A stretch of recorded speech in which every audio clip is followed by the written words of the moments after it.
Welcome to Dads and Daughters Season 2, Episode 10 with Lovey and Babushka. And we have some exciting news on Jerry Cooney fight night.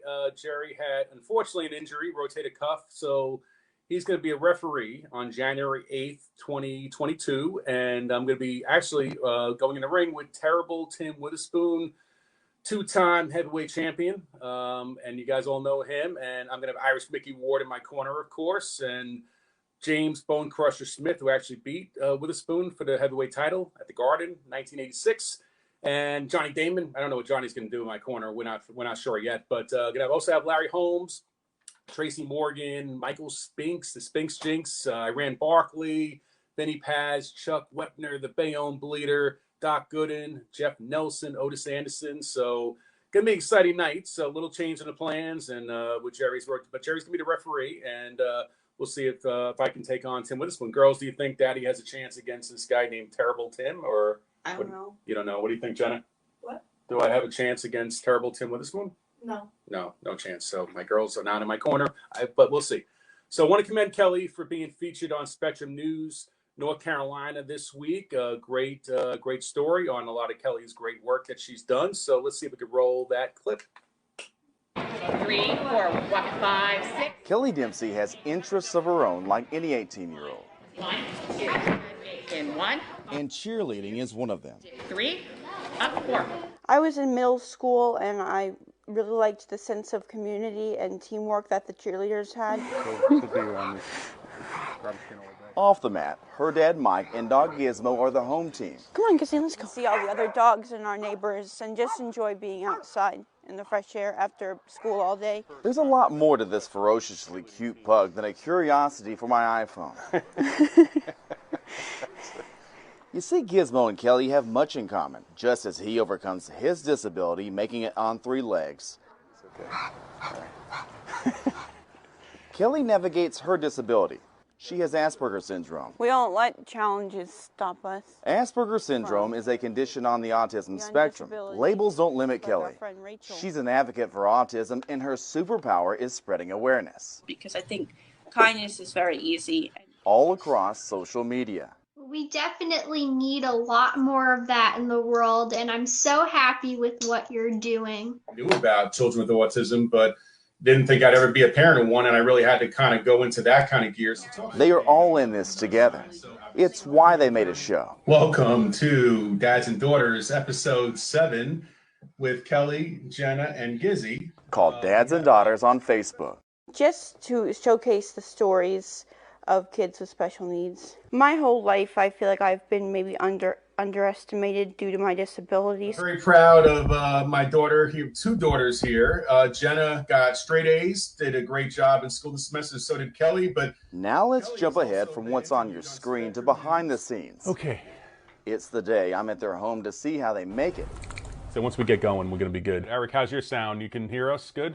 And the show is about to go off script. I want to let the viewers know that, today she had a rough patch, and there's good days and yet bad days. Her dad tells me her kryptonite is the same as any person with Asperger's experiencing sensory overload from a busy schedule. Kelly's done a lot of work on advocacy with mental health awareness and inclusion and helping special need kids like herself, and there's some days where she needs her own help. You see, Kelly's reality is more vivid than people who are not on the autism spectrum because her brain sharpens the world in a way that sometimes makes noises louder and lights brighter than she can handle. Other times, Mike says what appear as weaknesses turn into her superpowers.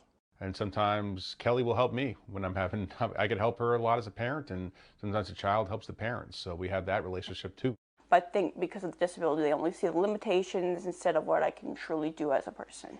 Her mission is proving those stigmas wrong by rolling out 1, 2, 3, 4, bridge. And cartwheeling into her future. Ready? Through Asperger's, Kelly knows she may have to bend over backwards to get something done. I think it motivates her more because she knows she's on a platform now that people are expecting to see what she can do, and she loves the pressure. 1, and she responds very well, and she will achieve her goals. She's going to keep driving and driving until she gets there, so I'm proud of her. 1, 2. Impressive stuff, Kelly. So that was a back handspring. What was that thing you did on not there? a back handspring. I don't know what a back That was a handspring. cartwheel. Cartwheel. Okay, cartwheel. Working on back She's handspring. working on back handsprings. But good job, Kelly. Kelly was all over the Spectrum News, and she was on a Boston radio station last Sunday. So she's been on a roll here. So great work. But since this topic in the show is all about philanthropy, we have our featured guests this evening, Brooks and Linda Thomas, who have run the Joe Namath, first the March of Dimes for many, many years, his golf outing, and now the Joe Namath Foundation events. And I can tell you from my personal experience being a golf event tournament director, a lot of hard work goes in behind the scenes. And these are the folks that put it all together with 100+ celebrities every year. But Broadway Joe Namath, infamous with the New York Jets, but he's such a Hall of Famer off the field as well. And before we have Brooks and Linda come on the show, I want to show a cool clip of the man known as Broadway Joe. So let's take a look. I don't know about that. I know it's a hell of a loss for those folks who picked it the other way. You got to have confidence in your team. You got to have confidence in yourself. And if you don't have that confidence, you can't play football. We all felt we could win. We won. Joe, you're king of the hill. No, we're king of the hill. We got the team, brother.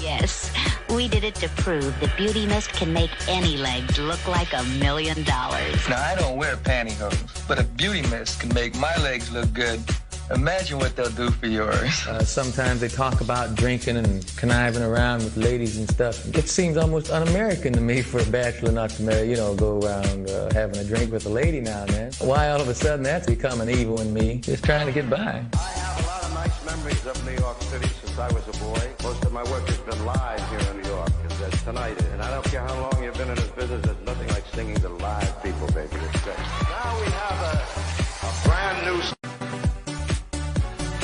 Get up to the podium and a guy in the back of the room yells out, "Hey, Namath, we're going to kick your you-know-what." Now, wait a minute. I've been hearing that all week long. I got news for you, buddy. We're going to win the game. I guarantee it. That guy was very, very important to the game of football. As a cultural icon, and how he brought professional football into the television era, and with it, a whole degree of excitement. There are great shooting stars, and the likes of him will never, ever pass this way again. So I want to welcome the husband-wife duo, Brooks and Linda Thomas, who I've had the privilege of knowing for many, many years, 2-hour show. So hopefully they're on, and here they are. Hey, Brooks and Linda, are you guys on? Yeah, we hi, are. are you here? Good to see you. Yeah, good to see you guys. Kelly and Jenna and Mike, always great to see you. Hi, great job. Very impressive. Good work. Very good. Terrific. And congratulations. You guys September 29th. We'll talk about that in a few minutes. But Kelly had a few questions for you, so I want her to take it away. Sure. Tell us about your ECU days, since I plan to attend college there. Well, I could tell you, Kelly, you're going to love East Carolina. First time I remember driving down 264, the eastern plains of North Carolina, and then you get into Greenville, and we fell in love with it, my whole family.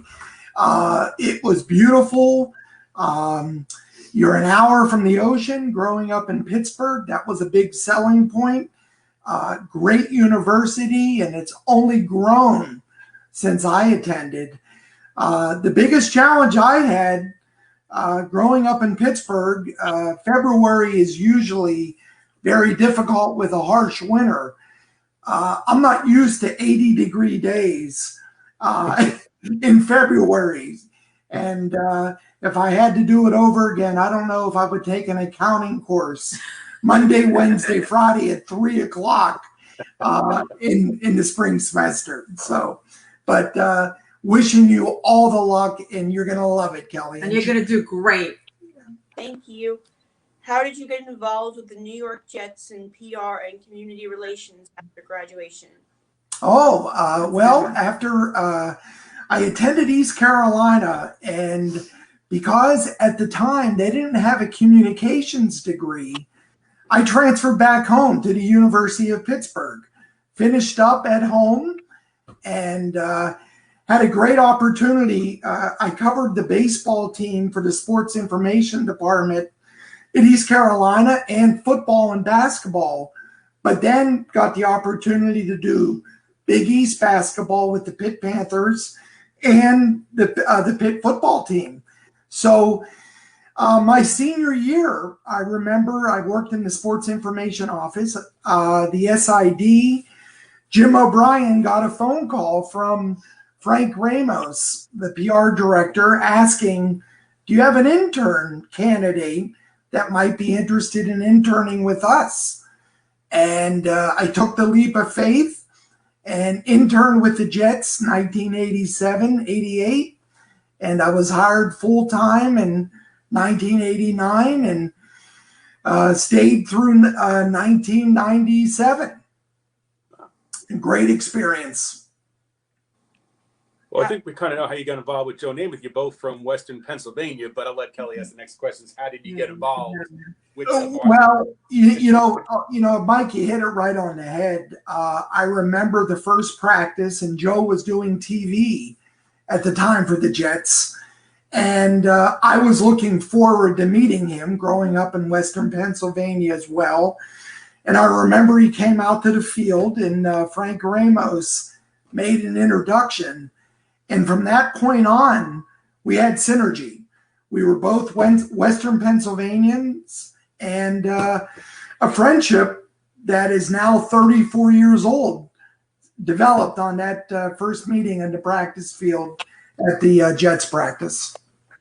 Well, one thing I tell Kelly all the time about Joe Namath, he's so authentic. There's one guy in the world I could say as large as life as Joe Namath. He's the most authentic, real person, just like Yogi Berra. I put them in the same category. And Yogi and Joe have this share the same. I mean, it doesn't matter whether you're the janitor or you're the CEO of a corporation.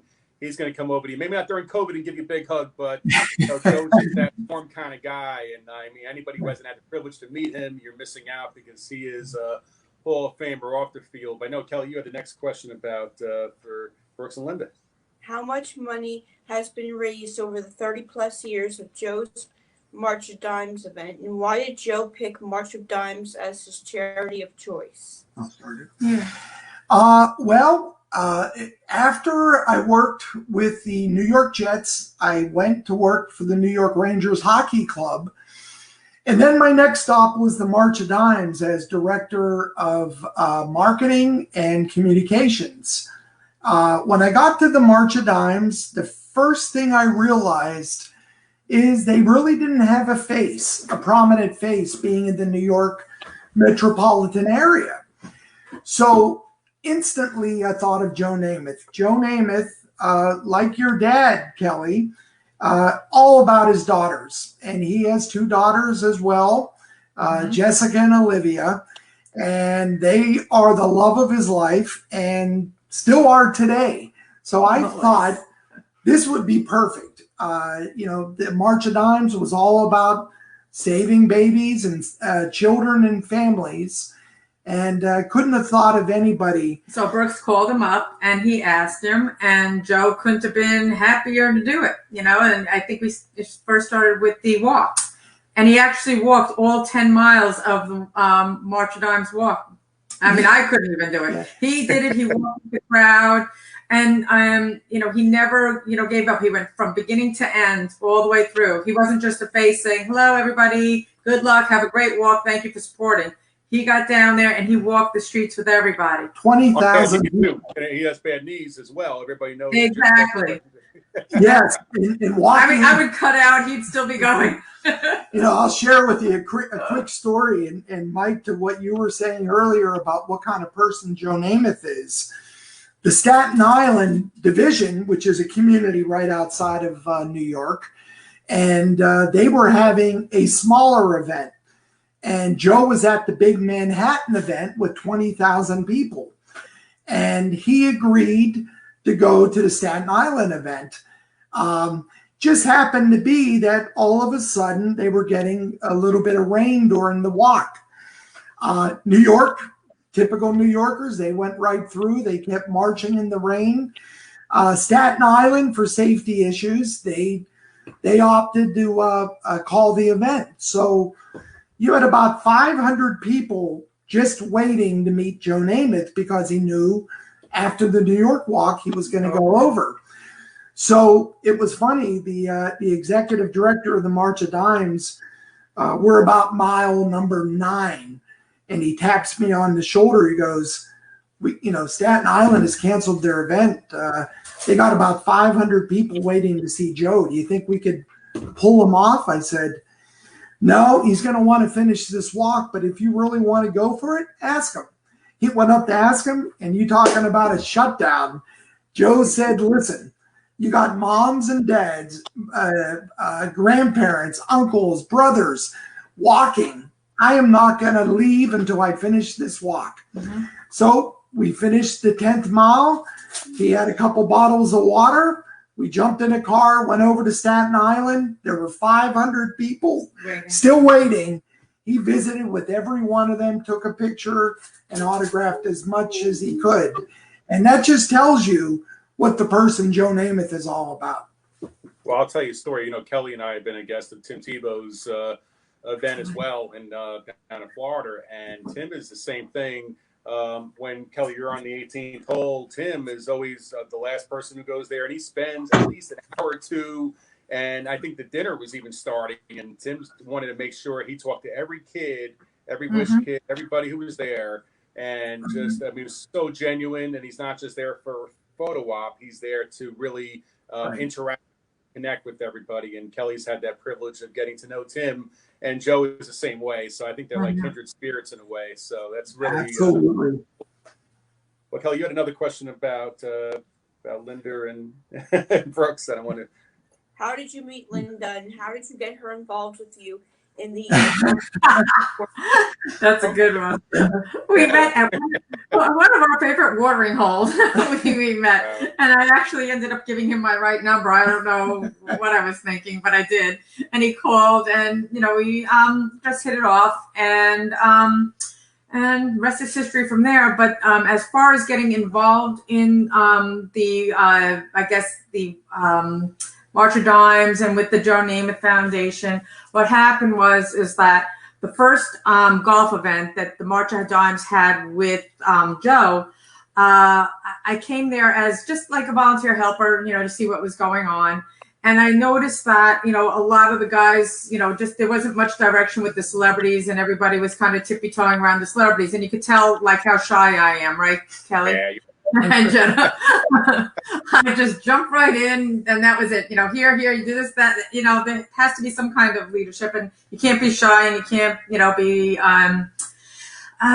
You just have to have all your ducks lined up, and I did, and that was it. And so, and that's how it goes. And plus, I, care about them all, and we're all. It's like one big family now, and that's how. It comes from the top down, from Joe. It's just, we've been friends with Joe for 34 years now, personal, close family friends for 34 years. So it comes from the top down. So, we're all kindred spirits. We're all looking to do the same thing, to help, charity, raise money for everything we could possibly raise money for, because we believe that you put on this earth to help each other. And one of Joe's favorite lines is, Brooks? Life is a team game. You don't get too far in life without the help from others. Right. And that's Jake, your son followed your footsteps too. I got to say, your son Jake went from playing baseball, I think it was with the Blue Jays. I can't remember. Yes. Blue Jays, and now he got One Vision Sports and Entertainment. He's really following your footsteps. I think took a lot of your guidance. I hope my girls are following what I try to do with philanthropy, but which Kelly already is doing and Jenna's doing as well. So that's great stuff in terms of parenting. So yes, good going. Yeah, thank you. Absolutely. Thanks. I want to talk also about the foundation and the event that you put on every year, and there's a reason why the players, the athletes who come to celebrities donate their time, and they all fly every year 100 plus. I don't know how you get all those folks in one room. But I have a little clip. I've taken some videos over the years of some of the highlights. I did a little highlight reel thing. I hope you enjoy this. Oh boy! So let's see if we have that from Carmine. And we, in turn, help those that can use the help that may not get it from anywhere else, or they're getting help. And in our humble way, we're helping a lot of people. You don't recognize me. I think you do because we know each other pretty darn well. I love you. I'm looking forward to seeing you, Joe, again, man. You and your friends. I can't wait to get there. What do you got to say, Joe?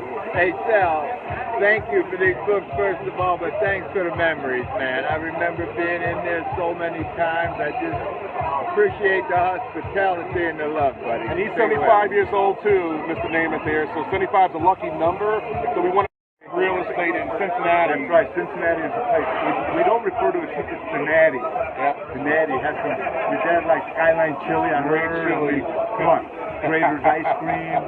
We love it.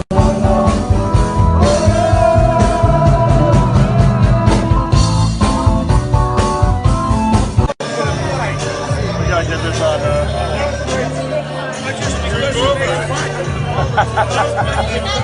Oh man.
A lot of great memories over the years. You know something? Yeah, so you know, Mike. Sometimes there's times that sometimes it's great seeing those, and sometimes we have to pause to look back and just some of those great moments that are blurred to us. They're blurred because we're working behind the scenes. But well, it's the only event you get two boomers in the same room. You get Boomer Chris Berman and Boomer David Wells. And Boomer Chris Berman can't sing very well. I don't want to say anything negatively about his singing talents, but you get a lot of guys have a lot of fun, and it's such an amazing.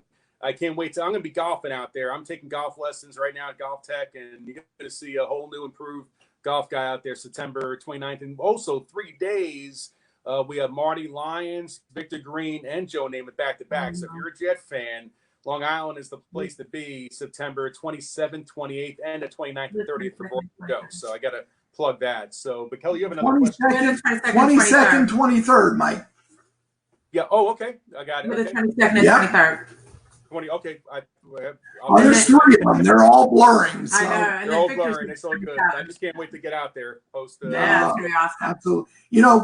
And I'll just tell you real quick, Kelly. You asked before how much have the events raised. Well, first I'll start with Joe Namath. He's been so philanthropic his whole life. We did an estimate what he's done with the March of Dimes, what he's done with the foundation. And then we tried to put some numbers, what he might have done with his lifetime, being an honoree, being a spokesperson for arthritis. And we feel that he's helped generate $100 million to charity efforts that he's lent his name to. For the March of Dimes specifically, we raised $30 million. And now for the foundation, only 3 years old, we've raised over $5 million. But he doesn't just lend his name; he gets involved. I mean, he's totally Oh, he does. hands-on. Yeah, totally Yeah, well, the hands-on. charity days- Totally wants to know what's going on and, you know, let's talk about it. Well, the charity days every year, I know I brought him to a number of different events, the Cancer Yes. Fitzgerald, ICAP, and BTFP, Yep. and he does an amazing job and raised a lot of money doing some trades on the trading floor. He's pretty good at it, but that's incredible. Any way to fundraise. Joe was out there, and, you know, on a call, I think it was the one year where I think President Bush passed away, senior President Bush, and Joe rearranged his schedule to come up on 1 day notice to make sure he was there to raise money for his foundation. Thanks to Joe Blaney. So, I mean, you guys as well. So I think, and you were involved in that. I remember that was a lot of theatrics going on behind the scenes. But Joe was there, and that's an amazing commitment he has. And Kelly, I want to let you ask your other next question because we're running out of time. What sorry. As a golf event director of such a large event, tell us about the commitment that celebrities and athletes make every year to support Joe and his charitable mission. Yeah, so the behind the scenes thing is what we were asking. Oh, yeah. Do all the unsung work that nobody gives you credit for. So Right.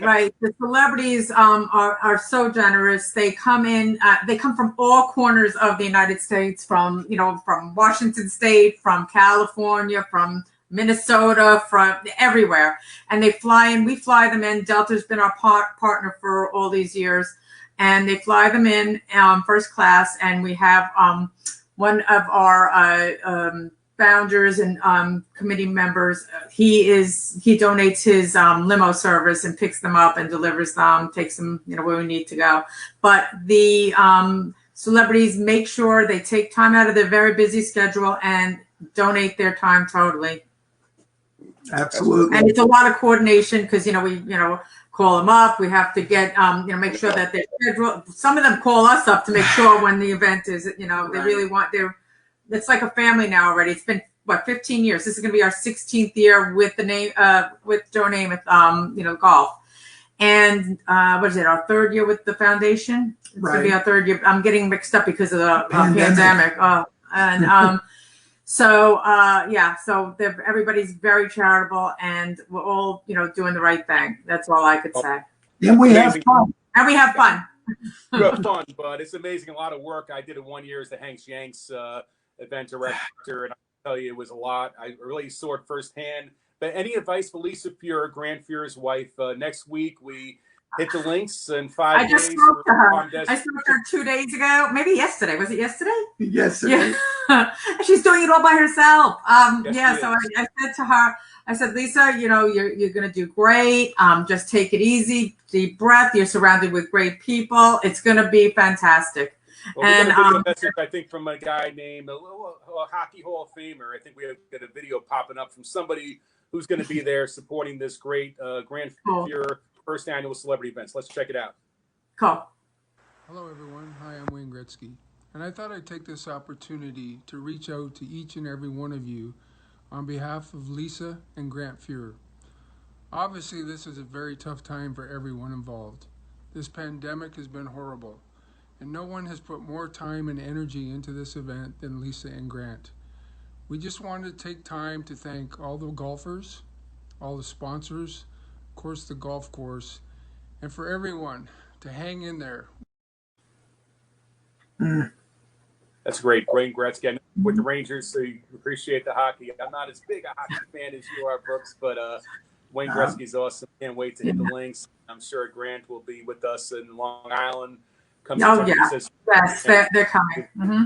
We love it. So, but you guys are great. Wanted to highlight because a lot of times you see a Joe Namath golf event, or you see a lot of these events. You don't know the people behind the scenes that are doing all the work that goes into it, and you make it such an amazing event every year. I know Joe has personally said he couldn't do it without you guys. You know how much Joe Namath loves you because he said it to me many, many times. So, I want to commend you guys for what you're doing. Looking forward to playing some golf. I still am not that great. I'm a 28 handicapped, so I don't know. I'm very handicapped out there, but it's all good. But I'm trying. But my golf is secondary. It's about giving back to the cause and having a great fun day. Absolutely. And you guys are doing a great job. Kelly, fantastic. Great questions. You're going to do terrific at East Carolina. And just keep in your mind too, Kelly, because I know, everything, I've been following you and Dad and Jenna over there, back there. And Gizmo, Gizzy. Realize, you saw the clip of Boomer singing and who was the other one that Robbie was Krieger. No, the other one that couldn't sing. Boomer and well, anyway, don't ever be self-conscious about anything. You go do your thing. Look at, just go out there, do your thing, because you're excellent. You're fantastic. You're going to be terrific with everything that you do. We're so proud of what you guys do. She's a fighter just like her dad. And next week we have Irish Mickey Ward going to be on our show doing a punch-a-thon up in Lowell, Massachusetts. And also got Johnny Damon on the show, Marcus Allen, Jim McMahon, and hopefully Wayne Gretzky as well. I know Wayne wanted to be with us watching